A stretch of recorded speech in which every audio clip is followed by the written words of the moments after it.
नमस्कार, प्रार्थना हो स्वीकार में आपका स्वागत है। आपके साथ मैं हूं सुनीता राय शर्मा। आज हम आपको बताएंगे शिवलिंग की महिमा, जो भगवान शिव का साक्षात रूप है। कहा जाता है कि शिवलिंग का पूजन साक्षात महादेव के पूजन के समान है। कहते हैं कि शिवलिंग की आराधना से शिव और शक्ति दोनों के पूजन का फल मिलता है। तो चलिए आपको बताते हैं शिवलिंग से जुड़ी ऐसी ही कुछ जानकारियां।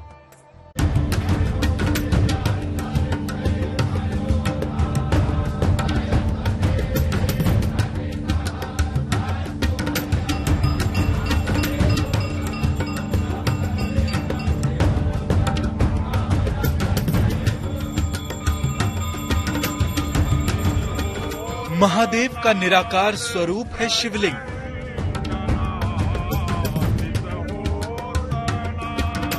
जिनके दर्शन पाकर हम धन्य हो जाते हैं।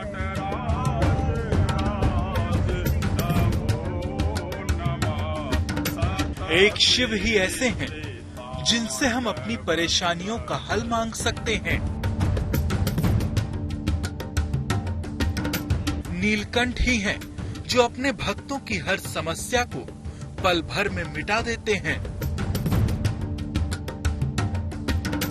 और भोलेनाथ ही हैं जो शिवलिंग के रूप में इस धरती पर विद्यमान हैं। स्वयंभू शिवलिंग को ही अगर असली स्वरूप कहा जाए तो ये गलत नहीं होगा। और आज हम आपको शिवलिंग की महिमा के बारे में बताने जा रहे हैं।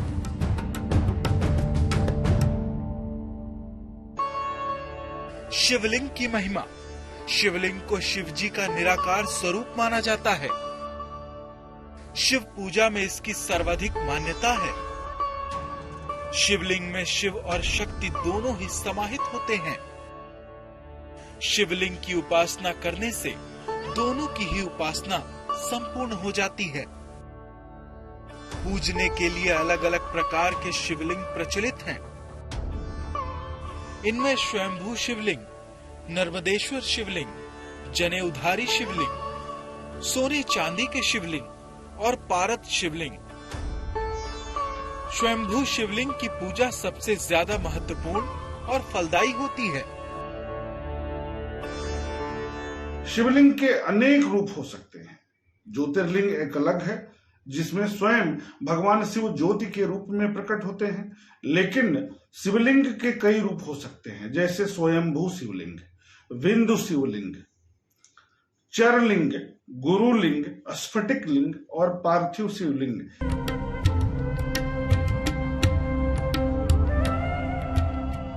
परम ब्रह्म परमेश्वर शिव है निराकार। आदिदेव का नहीं है कोई आकार।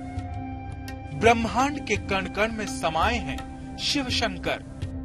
उनको जितना समझिए वो उतने ही अबूझ हो जाते हैं। रहस्य तो मानो आदिदेव में ही विलीन हो जाता है। तभी तो शिव शंकर को निराकार कहा जाता है। और भोलेनाथ के निराकार स्वरूप शिवलिंग की पूजा शिव पूजा में सबसे ज्यादा महत्वपूर्ण होती है। तो समझिए शिवलिंग की स्थापना से जुड़ी जरूरी बातें। भगवान शिव का जब स्थापित करते हैं, उनको स्थापना की जाती है तो षोडश उपचार किए जाते हैं। शिवलिंग के पूजन के लिए षोडश उपचार का महात्म विशेष रूप से शिव पुराण में बताया गया है। शिवलिंग की स्थापना के नियम। शिवलिंग घर में अलग तरह से स्थापित होता है और मंदिर में अलग तरीके से। शिवलिंग कहीं भी स्थापित हो, पर उसकी वेदी का मुख्य उत्तर दिशा की तरफ ही होना चाहिए। घर में स्थापित किए जाने वाला शिवलिंग बहुत ज्यादा बड़ा नहीं होना चाहिए।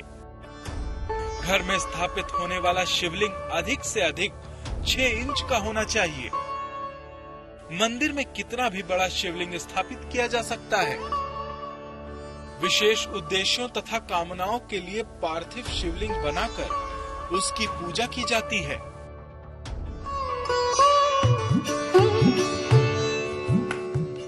भोलेनाथ को भोले यूं ही नहीं कहा जाता। वो अपने भक्तों को उनकी मनोकामना के अनुरूप हर वरदान देते हैं।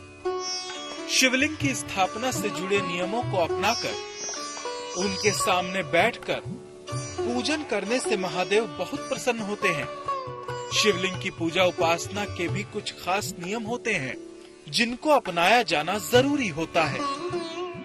शुभ मुहूर्त में, शुभ समय में, स्थिर लग्न में षोडश उपचार के साथ, षोडश उपचार के बाद इसको स्थापित किया।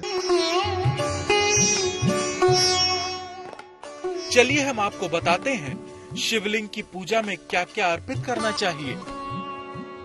शिवलिंग पर अर्पित होने वाली चीजें। शिव जी की पूजा में 2 वस्तुओं जल और बेलपत्र का विशेष महत्व है। इन दोनों ही वस्तुओं से शिव जी की विधिवत पूजा की जा सकती है। इसके अलावा कच्चा धूप, सुगंध, गन्ने का रस, चंदन से भी शिव जी का अभिषेक किया जाता है। शिव जी को कभी भी सेमल, जूही, कंदम और केतकी अर्पित नहीं करना चाहिए।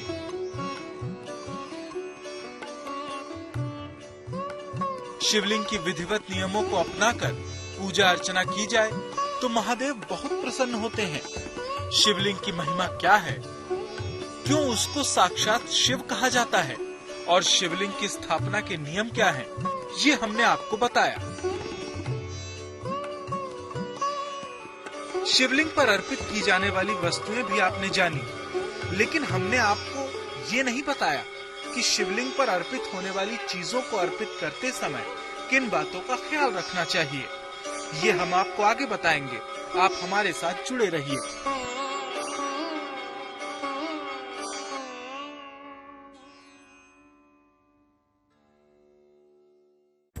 तो हम आपको बता रहे थे कि शिवलिंग की उपासना के नियम आखिर कौन से हैं। शिवलिंग पर क्या अर्पित करें कि शीघ्र प्रसन्न हो जाएंगे भोलेनाथ, और क्या है शिवलिंग की पूजा के नियम।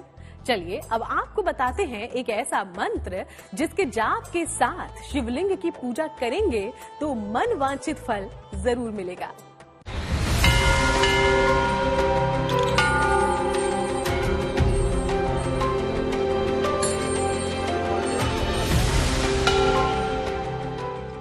तीनों लोकों के स्वामी हैं आदिदेव महादेव। शिव ही सृष्टि के जनक हैं और शिव ही सृष्टि के संहारक भी। महादेव की कृपा पाने और उनके सबसे करीब जाने की एक ही जगह है, और वो है शिवलिंग के पास बैठकर उनकी पूजा आराधना कर लीजिए। भगवान भाव के भूखे हैं, ऐसा शास्त्रों में कहा गया है। तो अगर हमारी भावनाएं अच्छी हैं तो भगवान सामान्य तरीके से भी प्रसन्न हो सकते हैं। अगर मन में कपट है, लोभ है, क्रोध है, दिखावे की भावना है, तो निश्चित तौर पर हम चाहे कितना भी मूल्यवान वस्तु भगवान को अर्पित कर दें, उसका फल प्राप्त नहीं होता। बेलपत्र ही अर्पित कर देने से और 1 लोटा जल अर्पित कर देने से, ओम नमः शिवाय मंत्र का जप कर लेने से ही सभी प्रकार के सुखों की प्राप्ति हो जाती है।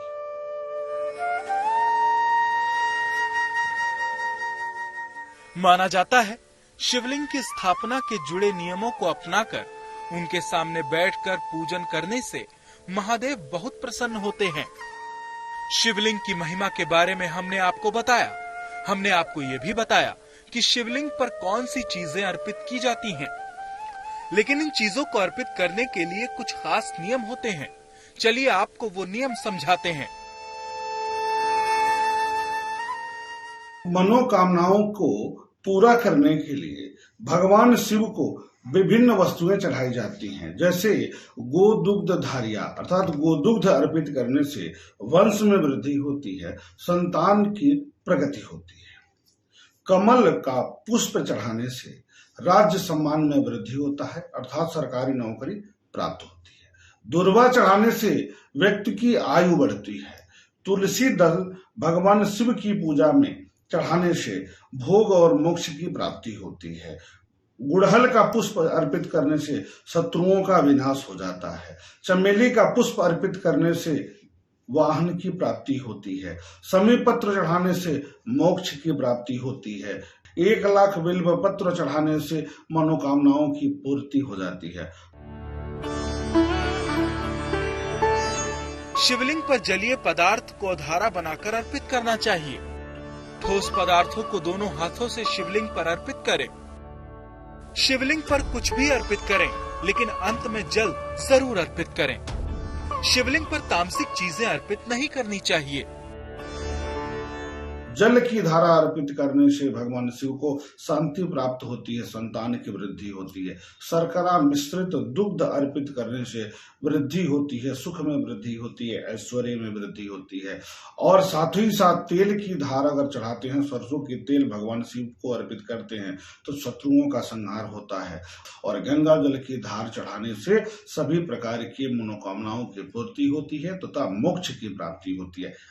परंतु कुछ पुष्प और कुछ चीजें भगवान शिव को बिल्कुल भी नहीं चढ़ा जाती हैं, जिसमें चंपा अर्थात केतकी का पुष्प है, केवड़े का पुष्प है, हल्दी भगवान शिव को अर्पित नहीं करना चाहिए। शिवलिंग की महिमा और उस पर भगवान शिव की प्रिय वस्तुएं अर्पित करने के नियम के अलावा एक विशेष मंत्र भी होता है, जिसको अर्पण करते समय जपना शुभ फलदायक है। शिवलिंग पर कोई भी द्रव्य अर्पित करते समय खास मंत्र कहें। ओम नमः शंभवाय च, मयोभवाय च, नमः शंकराय च, मयस्कराय च, नमः शिवाय च, शिवतराय च। तो ये वो मंत्र है जिससे शिव जी प्रसन्न होकर अपने भक्तों की सभी मनोकामनाएं पूरी करते हैं। ज्योतिषी कहते हैं कि भगवान शिव की पूजा करने में शिवलिंग का विशेष महत्व है और शिवलिंग की पूजा करने से साक्षात शिव की पूजा करने का फल मिलता है।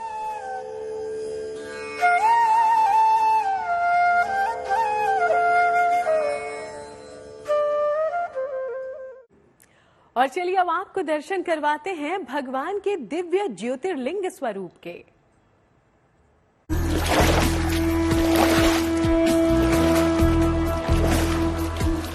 शिव की नगरी अति पावन है। काशी का भाव मन भावन है। मोक्षदायक नगरी काशी, जिसे सप्तपुरियों में से एक माना गया है, जिस धाम का उद्गम सृष्टि के आरंभ से माना गया है, जिसकी गाथा युगों युगांतर से गाई जा रही है। काशी के मंदिरों घाटों को देवतुल्य माना गया है। घट घट में ईश्वर का वास माना गया है। पौराणिक मान्यता है कि काशी की स्थापना भगवान शिव ने हजारों साल पहले की थी। स्कंद पुराण, रामायण और महाभारत समेत ऋग्वेद में काशी की महिमा मिलती है।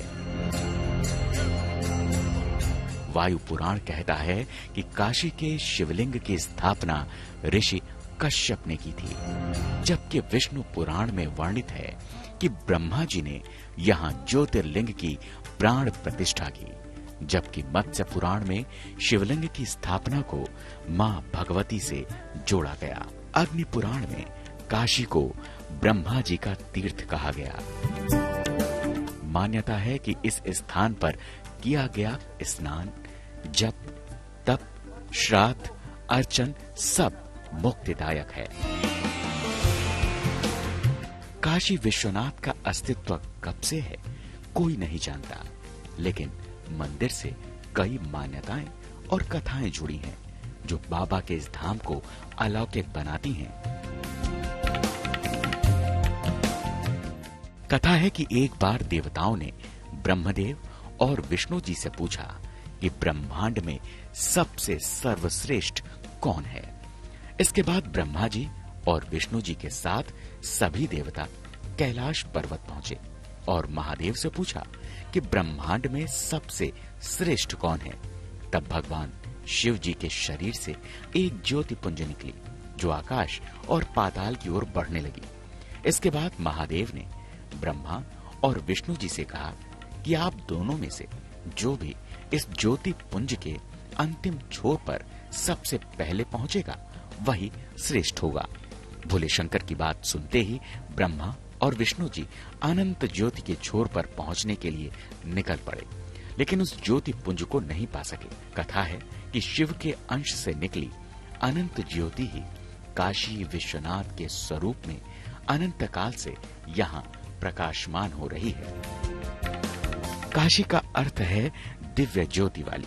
कथा है कि काशी पहले भगवान विष्णु की नगरी थी, जहाँ नारायण के अश्रु गिरने से बिंदु सरोवर बन गया था। बाद में महादेव ने भगवान विष्णु से काशी को अपनी नगरिया बना लिया। मान्यता है कि यहाँ कपाल मोचन तीर्थ वो स्थान है जहाँ शिव को ब्रह्म हत्या के पाप से मुक्ति मिली थी।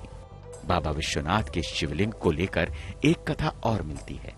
मान्यता है कि एक भक्त को भगवान शिव ने सपने में दर्शन देकर कहा था कि गंगा स्नान के बाद उसे 2 शिवलिंग मिलेंगे और जब वो उन दोनों शिवलिंगों को जोड़कर उन्हें स्थापित करेगा तो शिव और शक्ति के दिव्य शिवलिंग की स्थापना होगी और तभी से भगवान शिव मां पार्वती के साथ यहाँ विराजमान हैं।